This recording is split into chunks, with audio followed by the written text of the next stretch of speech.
What's up, guys? So I am having a shit show of a day. My truck got towed and I just spent hours that I cannot replace going to two different yards. The first one was the wrong one, the second one was the right one, and then ultimately paying $361 to get my car back when they towed it illegally. You may be asking yourself, if they towed it illegally, why did I pay $361? And the answer is, I couldn't fucking tell you, but I'm getting a refund. I had to basically get proof from the owner of the property that I was allowed to be parked there. And I don't know, it was a bunch of bullshit. But even though I had a parking permit from the company and all that shit, so I got it handled. The shitty part though is, besides the money, and yeah, I'll get it refunded, and the time is, it took hours away from my fucking job site, man. It took hours away from my job site, and the current job I'm doing, if you saw in the last video, I need to get that outline dug out of that concrete by tomorrow at the latest.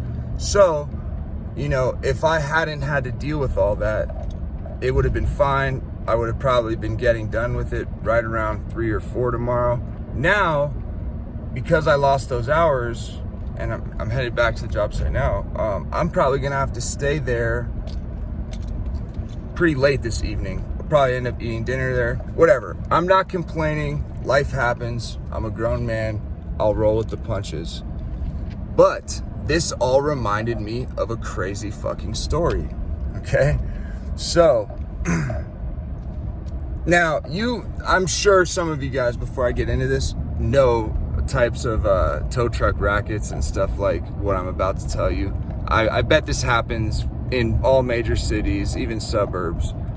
But if you have experienced it, please, in the comments, let me know, because this one's pretty crazy. So, this setting is downtown Denver. I am homeless at the time. Or I was, I don't want to say I am. I was homeless at the time.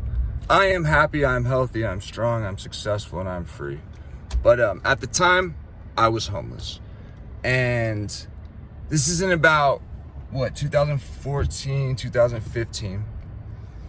And I'm staying in the area right around the campus off Colfax and Spear. I had a little camp under Colfax between two barriers. And it was a pretty wicked little camp. Ended up turning into a fucking nasty shooting gallery later on. But when I was there, it was pretty dope.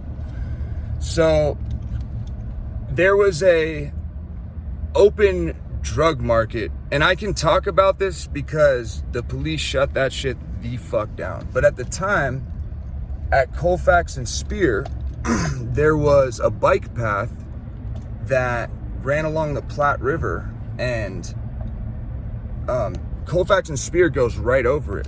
So for the longest time, a bunch of Hondurans and a bunch of paisas would kick it under those bridges and sell dope right out of their mouth. They'd have little half grams and grams of heroin and coke bagged up, black bags for the heroin, white bags for the coke.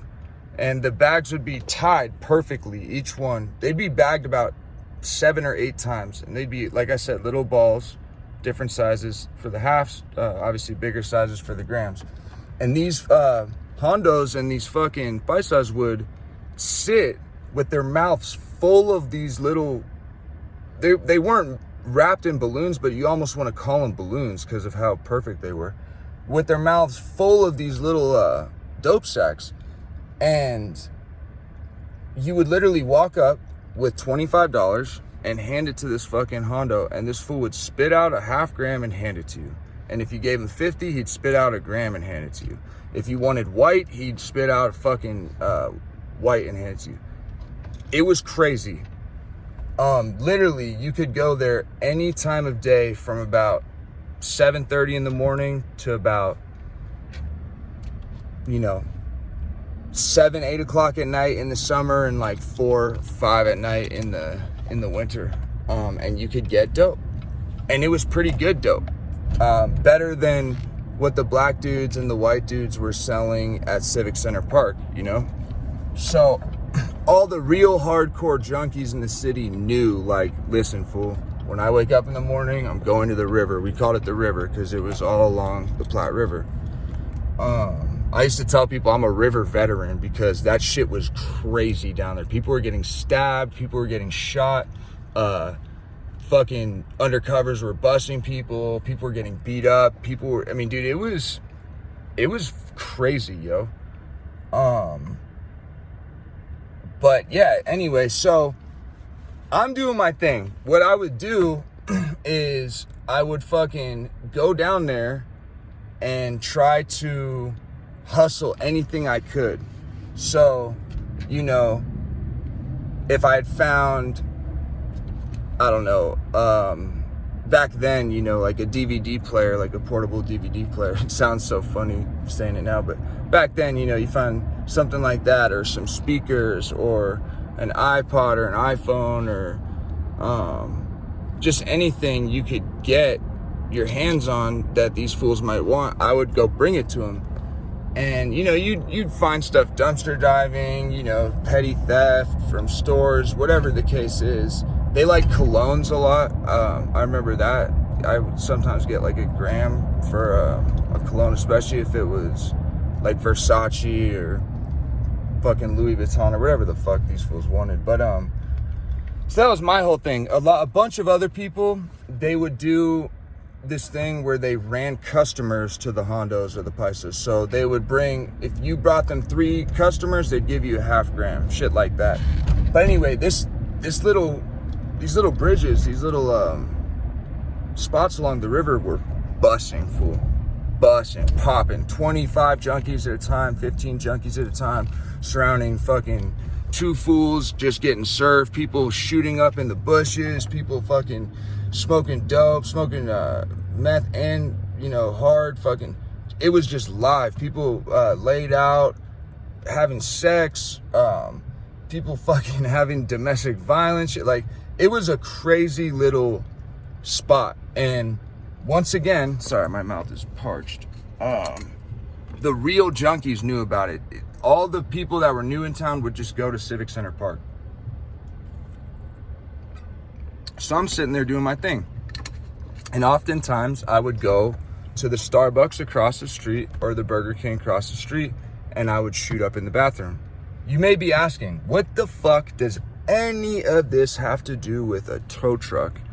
And if you didn't have a car and you were homeless, really, what does this have to do with a tow truck? Well, I'll tell you. So, and I won't use their names because I'm sure they already got in trouble, but I don't want to, you know, get them in trouble.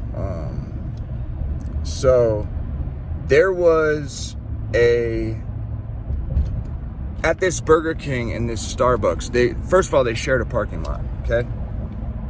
Now, this area, because of all the foot traffic and all the junkies, it was starting to become a pretty shitty area, right? So they had security at this Burger King.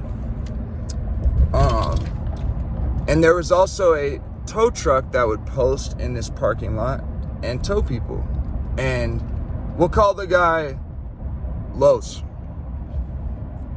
This guy Los, he was the tow truck driver, okay? And his sons were the security guards at the Burger King. Now, what Los would do is he would crack custies that were going to Starbucks or Burger King or whatever, like yuppies, by towing their car for being in the wrong lot, even though it was all the same lot. Like, what he would do is, let's say some rich dude from out of town parks in Burger King and goes to Starbucks. Los would tow his truck, and the dude would come running out and saying, hey, what the fuck are you doing? And he would say, yo, you're not supposed to go to Starbucks. You're a patron of Burger King. Why are you parking in our lot? You're supposed to be a patron of Burger King.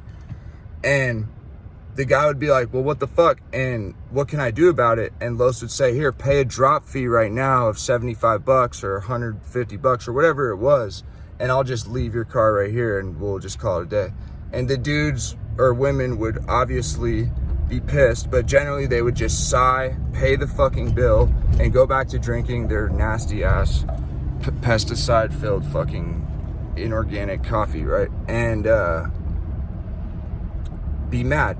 Well, so he's doing this, and yeah, that's pretty bad, right? But what was worse was what his sons were doing. His sons were doing something entirely different. So, and the reason that I say it's a part of it is because they were a team, okay? They all operated as a team. So while he's doing the tow truck shit, he's still looking out for junkies going into Burger King. He's still doing this. Now, what his kids were doing is crazy. So I'll get back to the story. One of these days, I'm down there, and I go to shoot up. I had acquired what I needed, doing what I did, fucking whatever. So I go to the Burger King.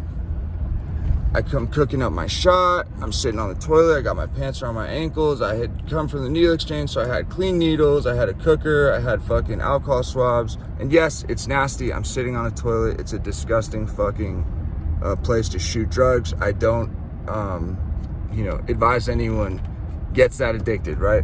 Where you're shooting up in a fucking public bathroom. But that was me at one point. So, like I said, pants around my ankles, lighter and spoon in my hand. There's a sack of dope sitting on top of the toilet paper dispenser, and I'm doing my thing in the fucking stall.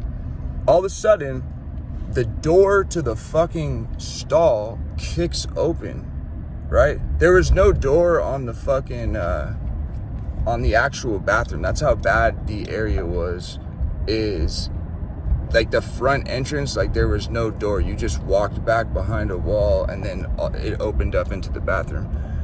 But the stall, you could still lock the stall doors and shit. This fool fucking kicks the door open, okay? It's one of the security guards. He points a fucking lasered, I'd never seen this in my life before this asshole did this shit. He points a fucking lasered, he points a taser with a beam at my fucking forehead. He points a taser with a fucking laser. I was trying not to say that. He points a taser with a laser at my forehead, okay? As I'm sitting there, and he tells me, pour out the fucking spoon. And I had just cooked it. I remember it, some of it hit my leg, kind of burned my fucking leg. I poured it between my legs into the toilet, and he's like, put your fucking hands up. I'm like, holy shit, bro. I'm like, what the fuck is going on? He's like, get up.